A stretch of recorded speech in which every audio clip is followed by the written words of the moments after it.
Yeah, just as a heads up, this is a homework review session for the section on polynomial functions, and as my emails specified, the in-class sessions moving forward will simply be tailored towards answering homework questions that my video lectures did not cover. So I'm happy to do specific problems. If you don't have any specific problems right now, if you just want to go look and pull up some, I have a whole list of problems here, so I might end up doing your problem anyways, but you can let me know at any time if you'd like me to work on a specific problem, and if not, I'll just work on what I have listed here that I haven't already covered in my video. So hopefully that sounds fine. If anyone does have any specific problems, you can go ahead and let me know now, or you just let me know whenever. It doesn't really matter. So besides for that, I'm just going to go ahead and start off with problems here. So polynomial functions, remember that's due tonight. So here's some of the problems on here that I have yet to cover in my video, which hopefully you've all seen by now.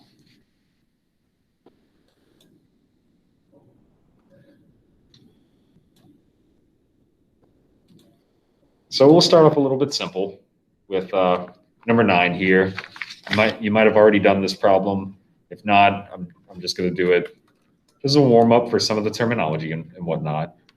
So the first thing it's asking is whether the given function is polynomial or not. And then a few things about state of the degree and all of that stuff. So we'll talk about all of this. So in my video, hopefully you recall that a polynomial will have all of the variables in the numerator as well as all the exponents representing positive whole numbers, that is. So you might notice other examples that may not satisfy this criteria. This problem, all of the exponents are positive whole numbers. All the variables are in the numerator. So this is polynomial. And so it's also asking for the degree.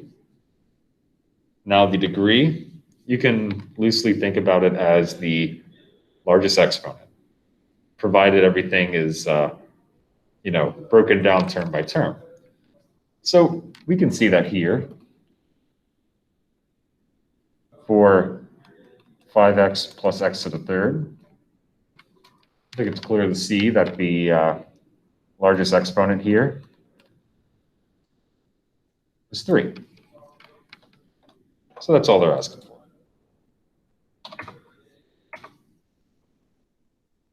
And then now that we've determined it's a polynomial, we can also put this in standard form. Now, I mentioned standard form in the video, and we've also talked about standard form. We've talked about standard form really throughout the semester already. Standard form, everything is broken up term by term, and the exponents are in decreasing order. So instead of having 5x plus x to the third, well, the exponents here currently are not in decreasing form.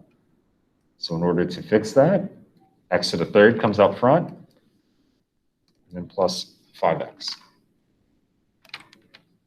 So now those exponents are as such. And that's what we're going to put here.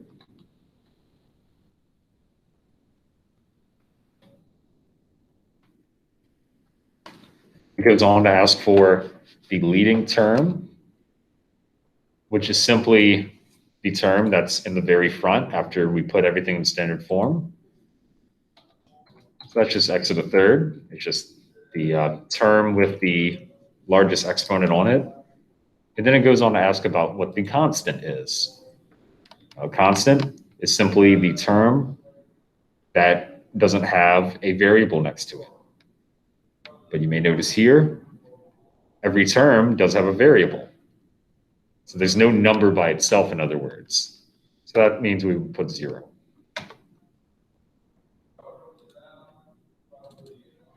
So hopefully all of that is fairly straightforward.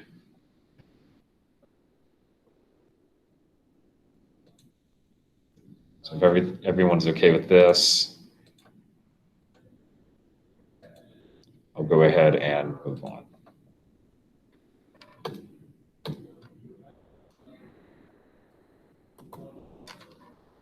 Another one I wanted to do, so I did this one in the video.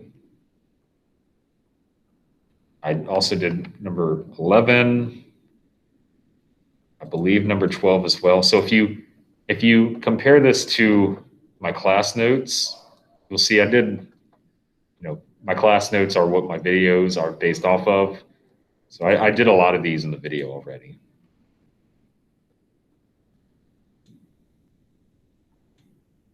So I'll go ahead and move on to number 15.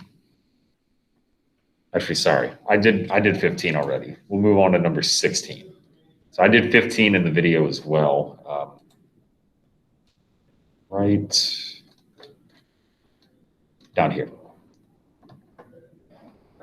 So example 5 will help you answer these graph-based problems.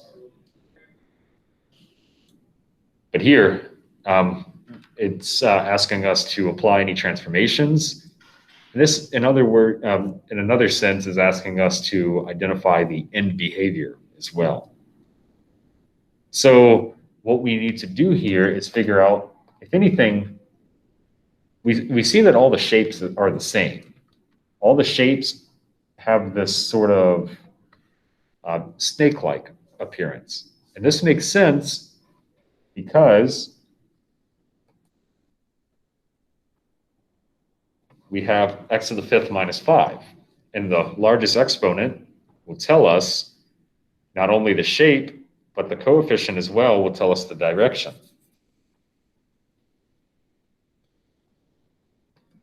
So the leading term, in other words, tells us that, well, x to the 5th, so hopefully you remember from the video,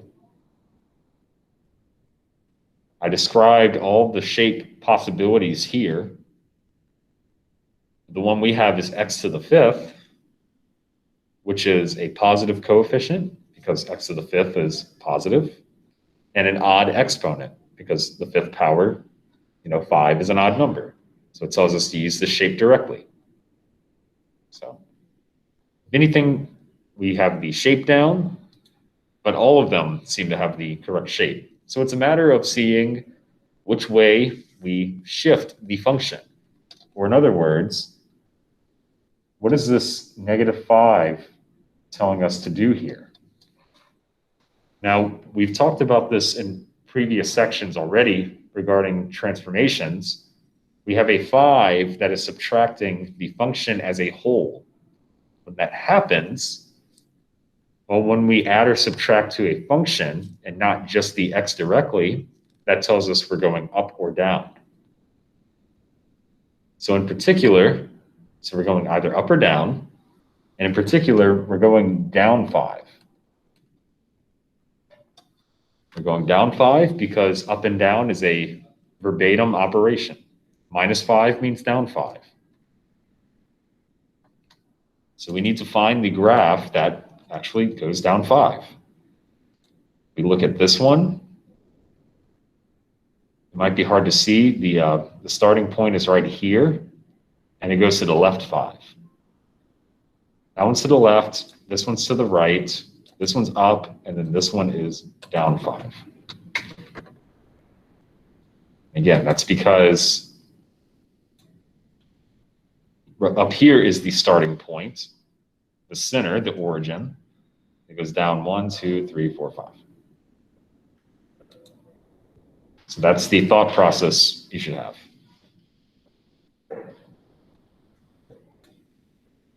So let's keep going.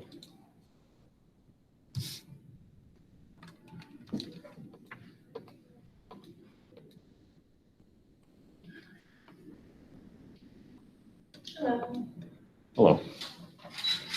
So we'll go ahead and move on to number 17 here. And so with number 17,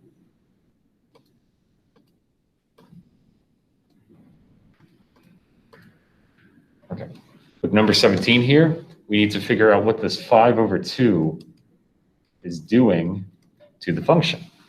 So if anything, one thing to keep in mind is that this is a function of x to the 4th, which tells us the only reason I took that apart, I guess really the whole term is still clear.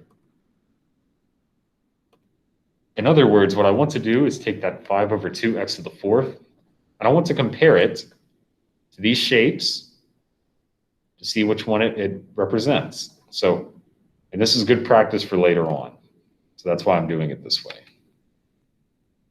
5/2 is a positive coefficient, just means the number in front. So if anything, positive coefficient, and the exponent is 4, which is an even number, which means we pick this shape. So that is why all the shapes over here are these cup shapes. So we have to pick one. Now the 5/2 is not adding or subtracting. So it will not tell us a shift of any kind. That's only when you add or subtract. So we're not going up, down, left, or right at all, which instantly means that D is out because it goes up, and A is out because it goes down. So we're left with B and C. B opens up and C closes in, it looks like.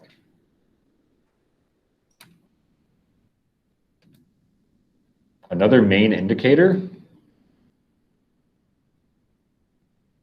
This says if you plug in 1 for x, you will get 5/2 for y, which makes sense because that's the coefficient,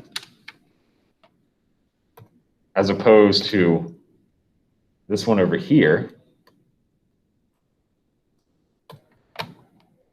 which says if you plug in 1 for x, you would get 2/5. So it kind of just switched the coefficient on us. That can't happen. It will be answer choice C in that regard.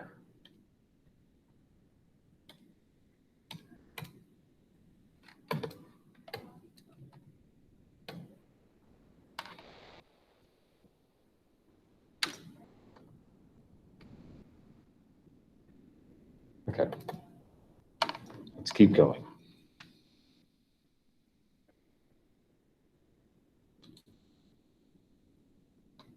I'll also do number 19, and then we'll move on from here. So number 19 is just another way of looking at all the transformations here and just seeing how they are applied.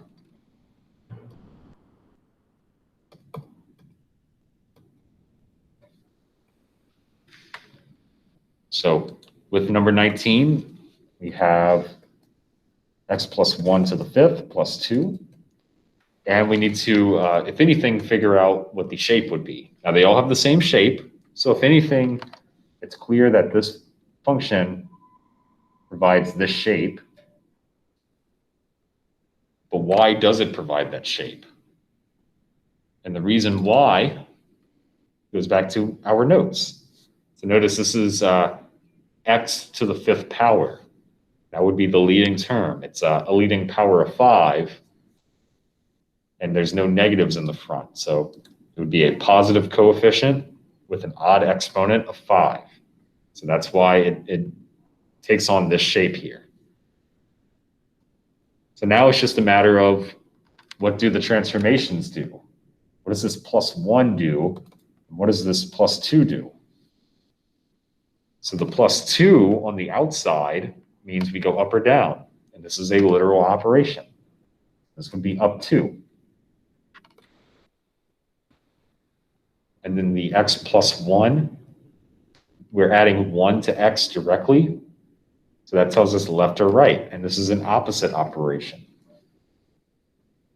So this would be left 1.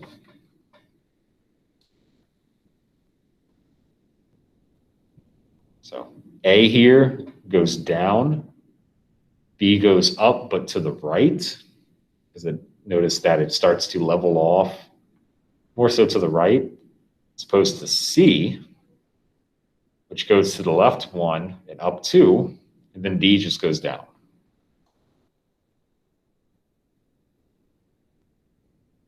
Sorry, I wrote, sorry about that. I wrote +1. I don't know what I was taking. Sorry about that.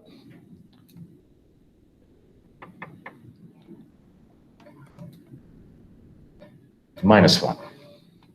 Okay. All right. That was my fault. So -1. So same logic though, but it would be to the right 1. Make sure I have all that down correct. X minus 1 to the 5th plus 2, right 1. Okay. So hopefully that fixes everything. Okay. So we want to go to the right 1 and up 2. So that would definitely be answer choice.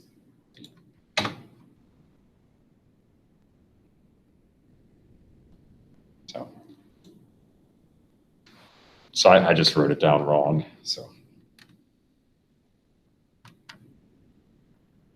besides for that, yeah, so those should be fairly straightforward, I think.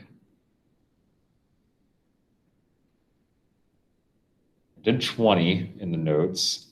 So again, 20 comes from, so 20 in the homework comes from part 2 of example 5. So let's keep going. So there is also these problems regarding how to find the end behavior, which I was talking about a bit already right here.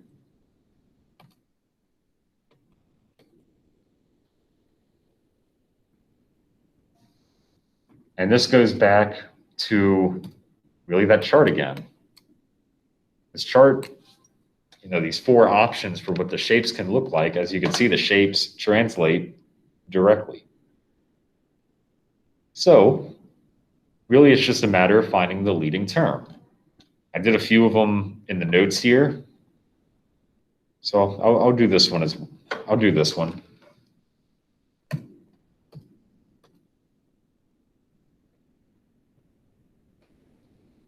So this one here, -5x to the 3rd plus 2x minus 1. So remember, it's the leading term that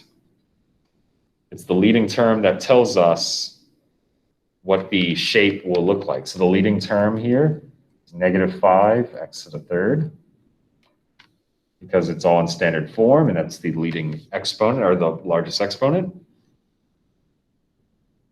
So we have a negative coefficient and an odd exponent.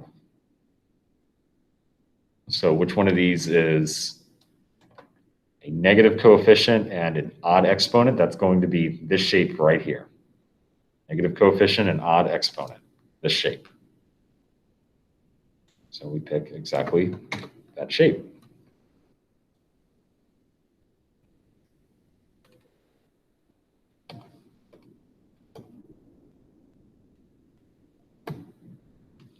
Okay, let's move on to number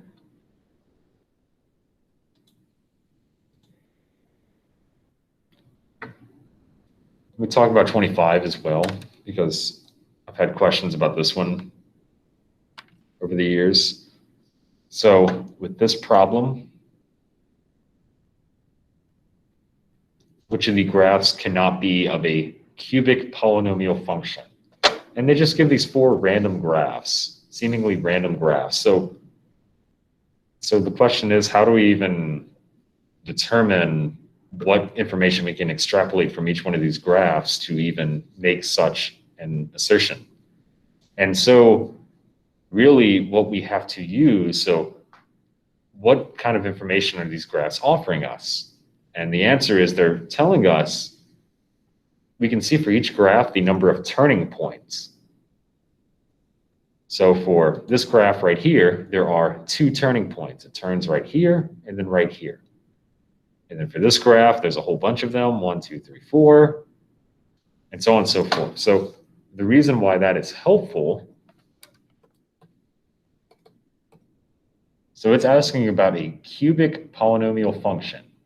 So cubic, that's x to the third. So in other words, it has a degree of 3. But this relates to the number of turning points, or the maximum number of turning points.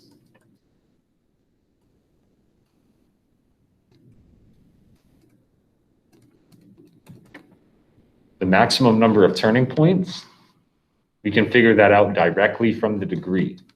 You just take the degree, whatever it is, and you subtract 1. You just subtract 1 every time. So it's 2. So in other words,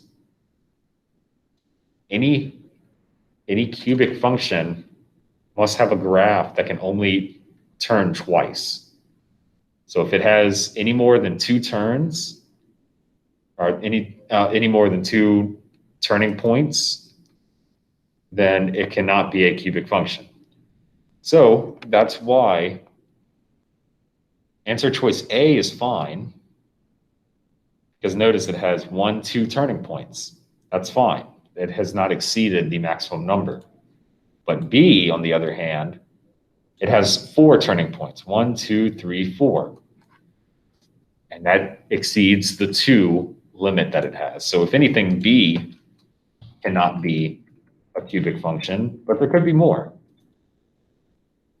For C, it is 1, 2, 3 turning points. That also exceeds the maximum of 2. So we exclude C as well.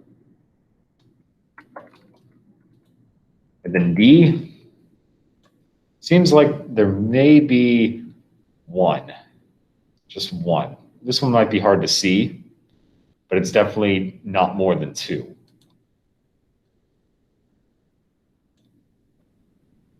So we can conclude with B and C. So we're comparing this idea, this conceptual idea of degrees to number of turning points, and using that to make some sort of generalized statement about the graph.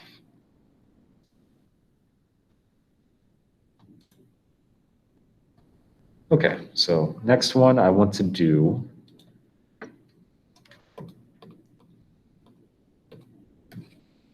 so I did a lot of these in the notes. In particular,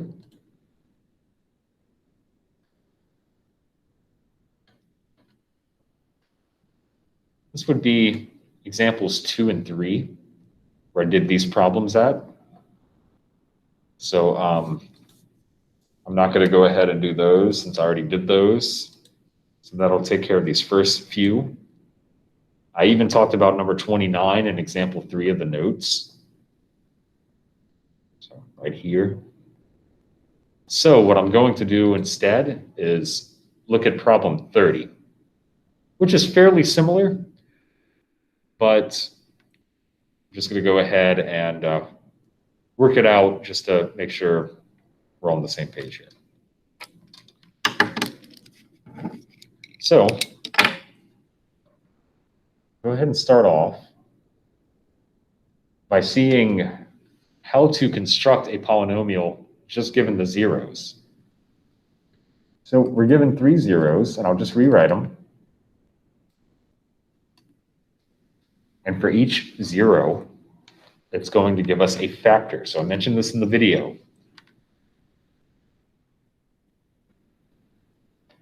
So anything, the -3 will contribute to this factor.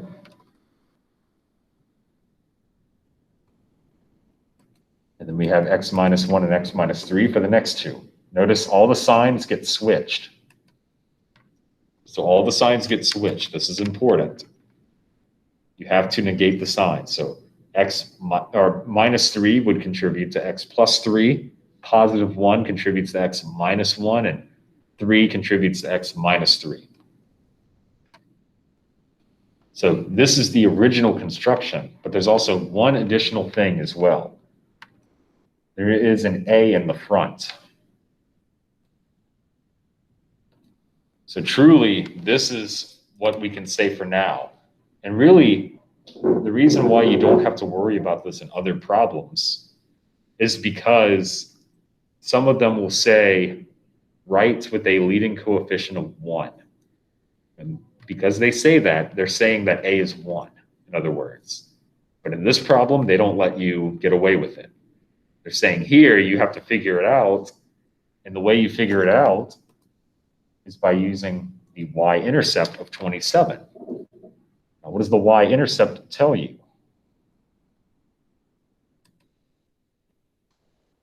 The y-intercept of 27 gives us this ordered pair that when you plug in 0 for x, you will get 27 for y. Now, why is this important? It's because it gives us a temporary x and a temporary y value for which we can plug in, so we can do this off to the side, and determine what A is.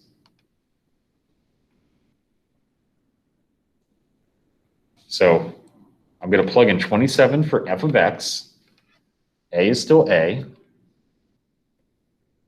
And then I'm going to plug in 0 for all the x's.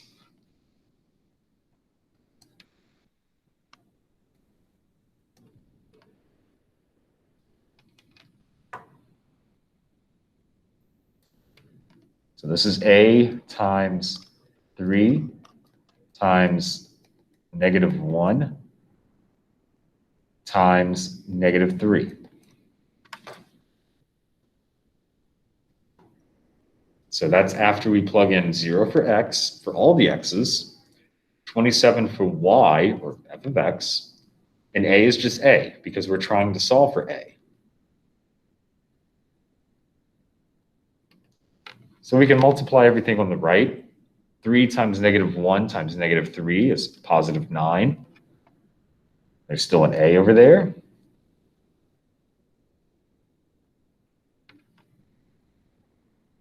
And so A ends up being 3 after we divide 9 on both sides. So remember, this was work off to the side. Now it's just a temporary, so notice there's no answer choice for 3. There's all of these elaborate answers. So what we have to do is come back over here and just plug in 3 for A.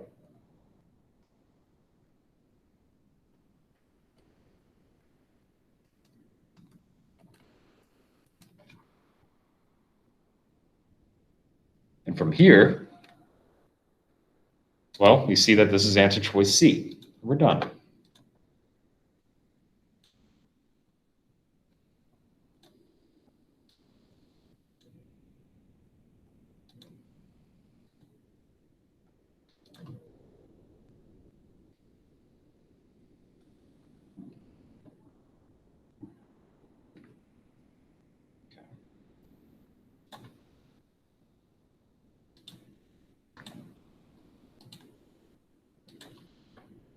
So from here, we shall keep going.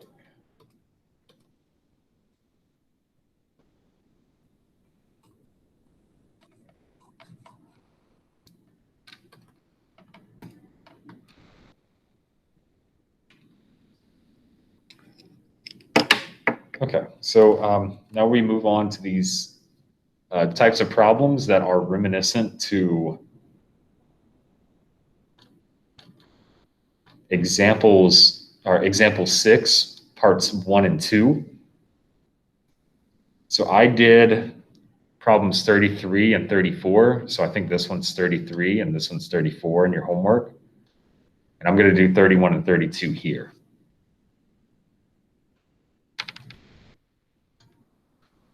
So we're going to start off by first finding the real zeros of the function. So the real zeros, when it says real zeros, remember all that means are the x-intercepts. So that's all we're looking for, the x-intercepts. Since we have a factored form,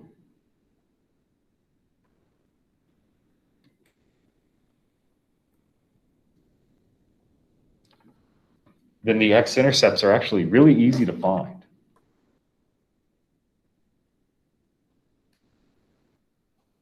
they are the numbers that correspond to each factor. So this left factor, positive 8. This right factor is negative 3.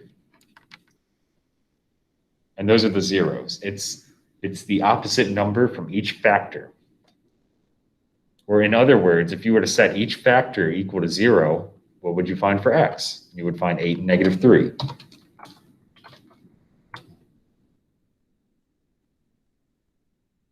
Now it also goes on to ask about the multiplicity. So hopefully you remember what the multiplicity is. Multiplicity is the exponent that corresponds to the factor of each 0. So it says the multiplicity of the larger 0.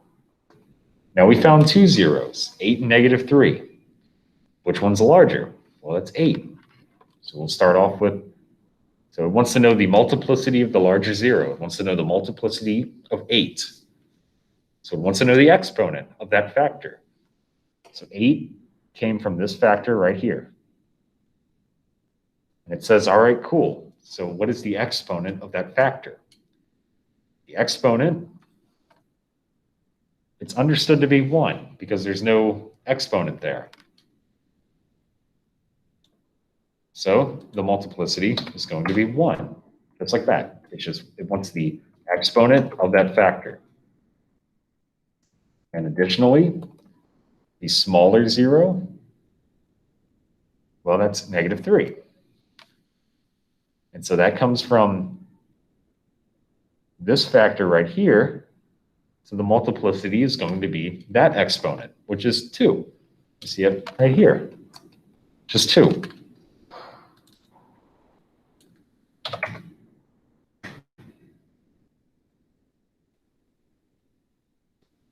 And so now we move on to crossing and touching. So these are both determined by whether the multiplicity is even or odd. So notice it's saying, if anything, at the larger x-intercept, all x-intercept means is 0.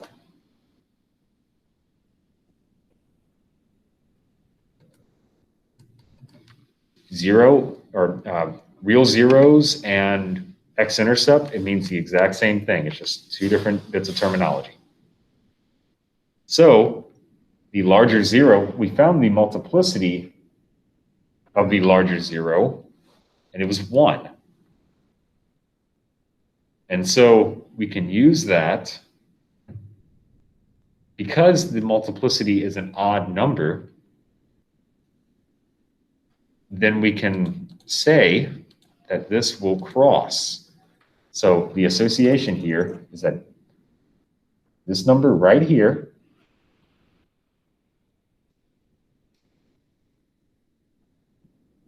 because 1 is odd. That's why we pick crosses.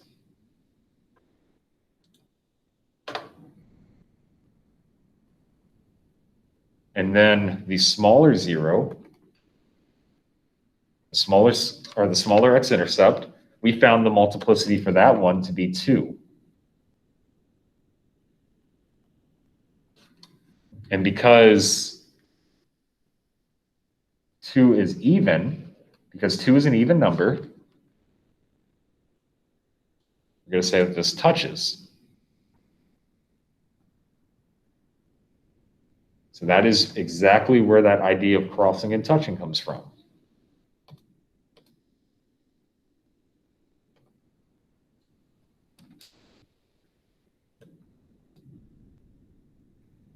So now we're going to look for the maximum number of turning points. Now, the maximum number of turning points, the power function, the degree, all of these things are found by using this idea called term domination. I talked about this in the video, and I'm going to do it here for a little bit of extra practice. Now, term domination, as what the namesake may imply, is we look at the significant behavior of the graph by simply removing insignificant terms that are being added or subtracted.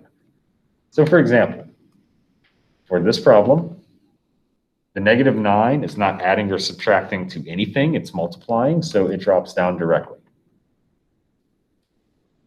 But for this factor, we have x minus 8. And from those two, we need to pick the dominant term. The dominant term, excuse me.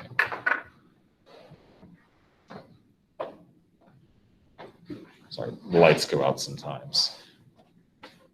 So the dominant term here, it's going to be x. X is dominant over numbers. X squared is dominant over x. X to the third is dominant over x squared. So you use the exponent to determine it. So in this problem,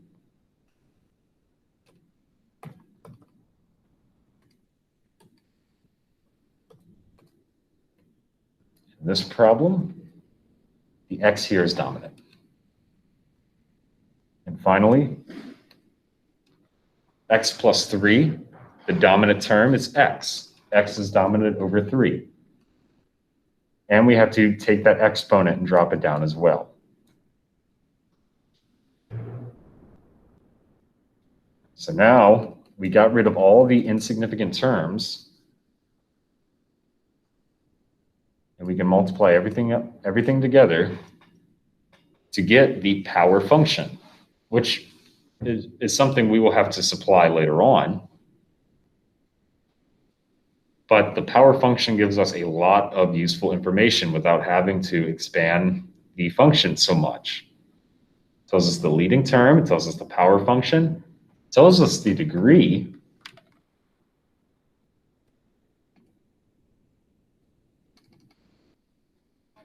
It tells us that the degree is 3.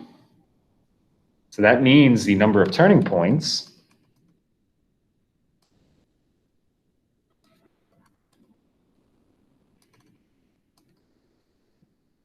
is simply the degree minus 1, or 3 minus 1, which is 2. That's what we can use here. But it's immediately afterwards, it asks us for the power function, which we can go ahead and provide.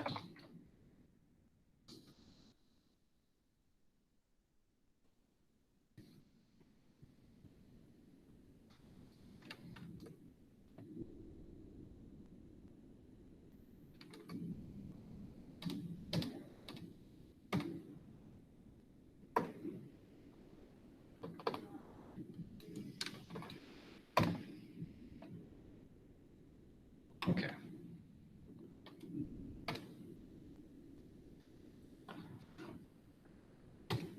So let's keep going.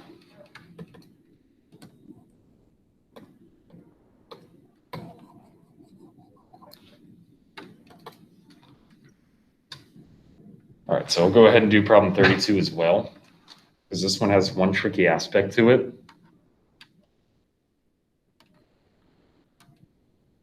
So it wants us to determine the real zero or zeros, and then determine their multiplicities. So we'll go ahead and write down the function.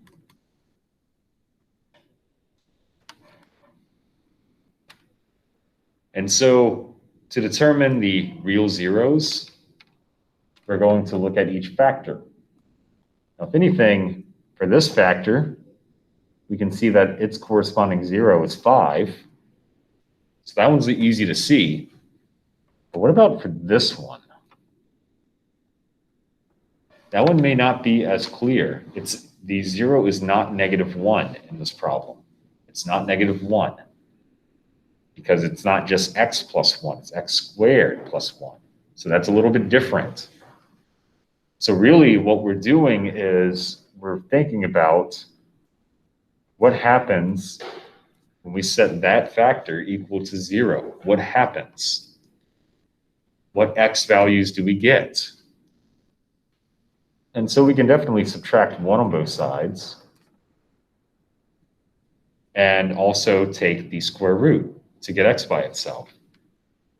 However, we run into a severe issue. We're taking the square root of a negative, which we cannot do.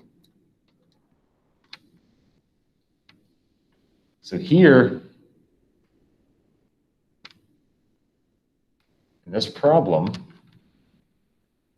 you get no zeros, or at least for this factor, for that one.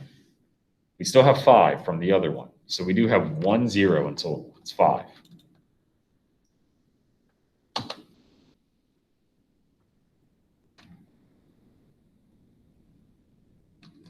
So we have a 0 of 5, and the multiplicity is wanting us to determine.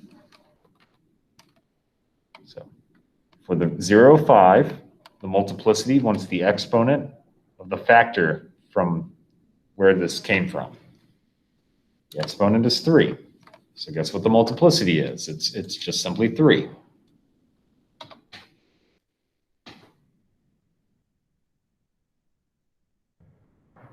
So now that we have this multiplicity, this allows us to determine whether the graph will cross or touch at that singular 0 value. So since 3 here, so 3 is odd. So remember, that means crosses. It means crosses. So that's why I'm going to put it here. I'm going to put it here. And then it says at 5. That was the 0 that we found.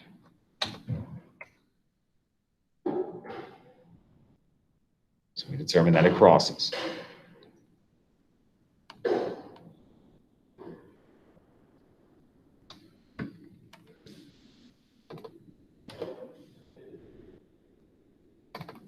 All right, keep going.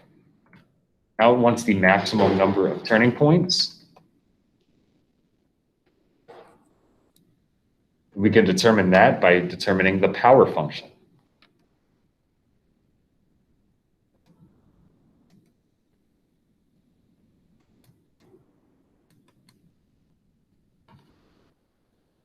So we're going to use this idea of term domination again. And we would do that by considering what happens when we compare terms that are adding and subtracting to one another. 7's not adding or subtracting to anything, so it just drops down.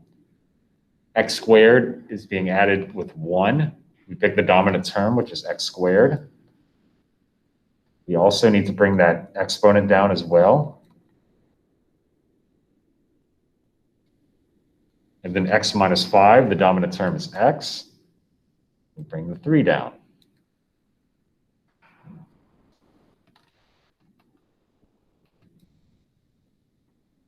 So this is 7 times x to the 4th times x to the 3rd, which is 7x to the 7th, because you would add the exponents at this point.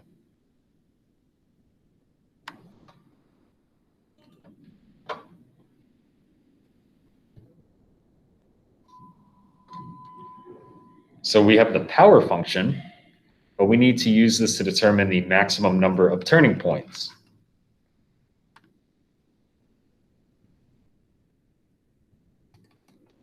So the degree is 7, because that's the exponent. And then the maximum number of turning points.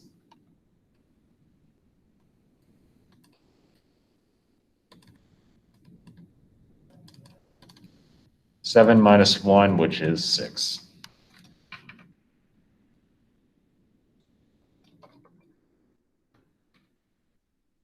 And we already found the power function, so we can go ahead and supply that as such.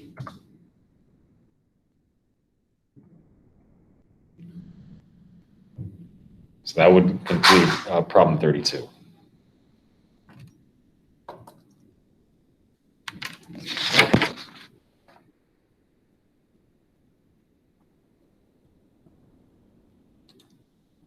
So there's one more problem I want to do, and that is number 38 from the homework.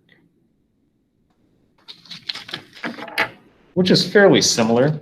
It just adds an additional part at the end of the problem.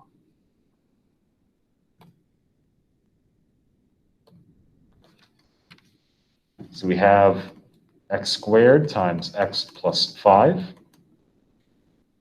And it wants us to determine the end behavior of the graph. So the end behavior, well, what that represents, so we need the power function. The power function gives us a lot of information. It tells us the degree, or helps us to determine the degree, the number of turning points, the end behavior, all these other things. So we're going to use term domination again. X squared is not being added or subtracted to anything, so it drops down. X plus 5, well, x is dominant over 5. So we just get x cubed.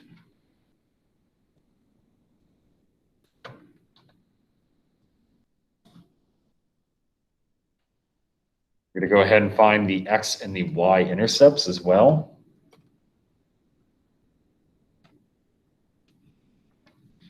So the x-intercepts are also the zeros, and since we have the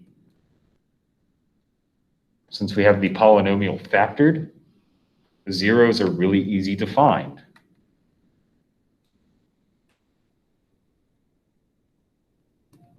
So this represents the zeros.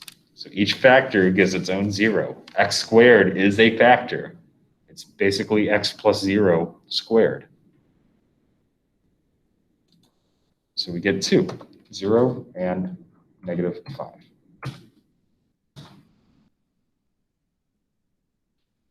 Y-intercept, we simply set, remember the y-intercept, we set all the x's equal to 0. So 0 squared, 0 plus 5, we set every x equal to 0, and we just get 0.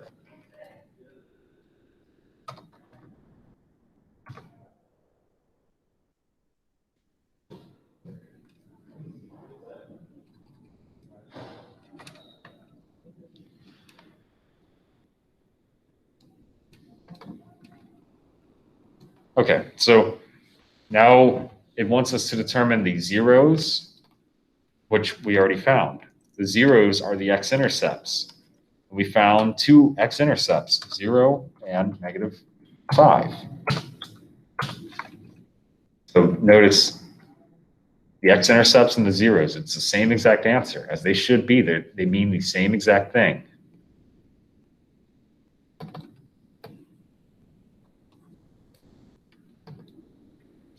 So it talks about finding the multiplicity and the cross and touching aspect of each zero.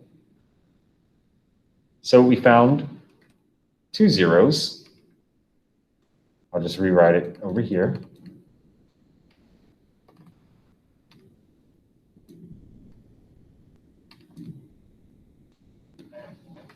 So it asks for information regarding the lesser zero. So between 0 and negative 5, smaller numbers, negative 5.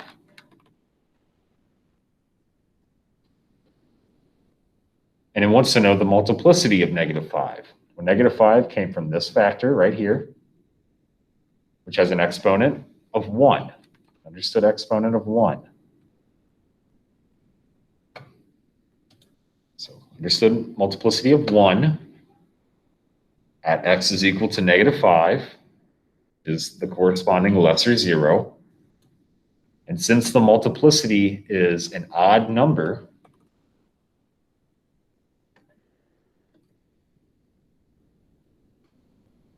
so since 1 is odd, graph will cross. And so we can do the same thing for the other 0. So for 0 here, go ahead and put 0 down here for the other 0. The multiplicity,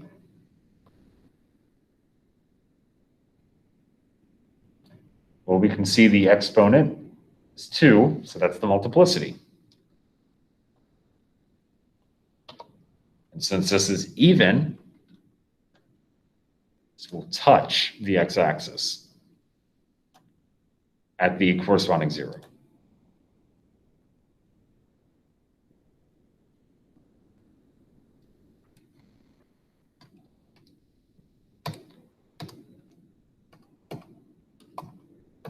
So we move on to find the maximum number of turning points. So conveniently for us, we already found right here the power function. So the degree is 3.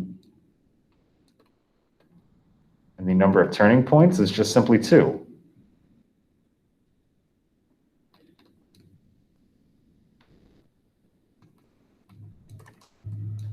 Because it's the degree minus 1.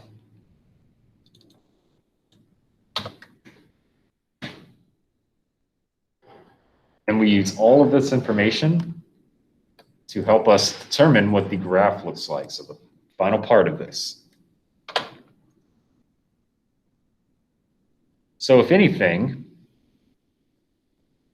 I think the most helpful thing so far, since the power function is x to the third, then that tells us exactly the type of shape we would have.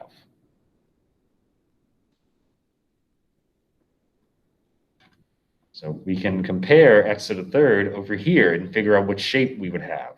X to the third, there's a positive coefficient because there's no negative number in front of the x to the third. And it's an odd exponent. So it's going to be this shape right here. The shape. So if anything, it would take on a shape like A or B, and notice C or D, they both go downwards. It's not the same shape. That's why we get rid of C and we get rid of D. So it's either A or B.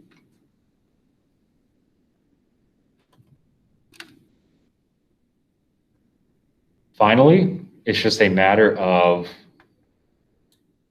does the graph cross at what seems to be -5 here? Or does the graph cross at what seems to be +5 over here? It seems like it should cross at -5 because that corresponds to our zeros. So it's going to be answer choice A. So again, notice it crosses at -5.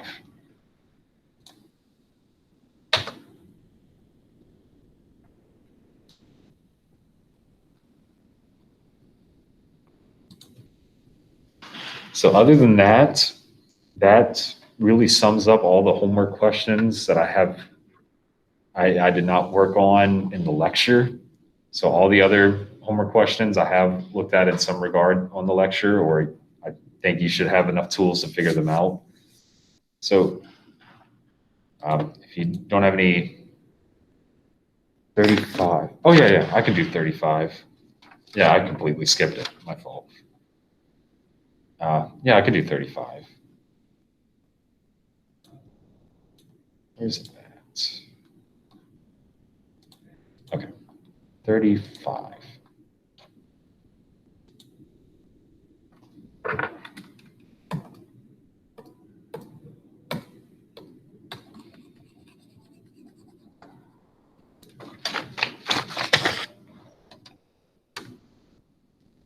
So it's asking if this could represent a polynomial function or not.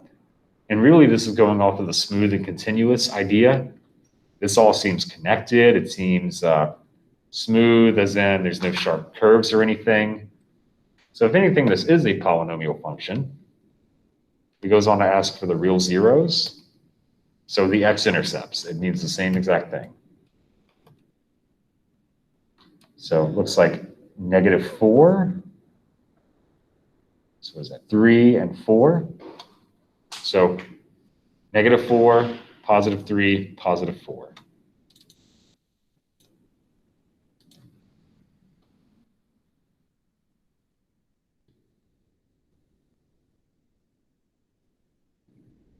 And then the least degree. So the least degree, we can determine that by, well, we can use turning points.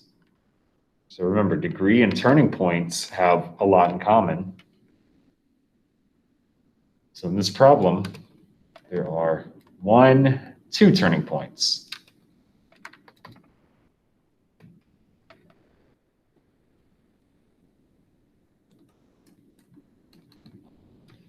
And then the degree. So remember, the degree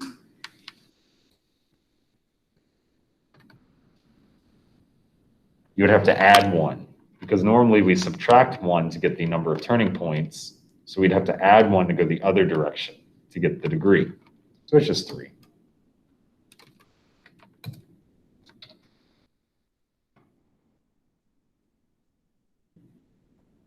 So that's 35.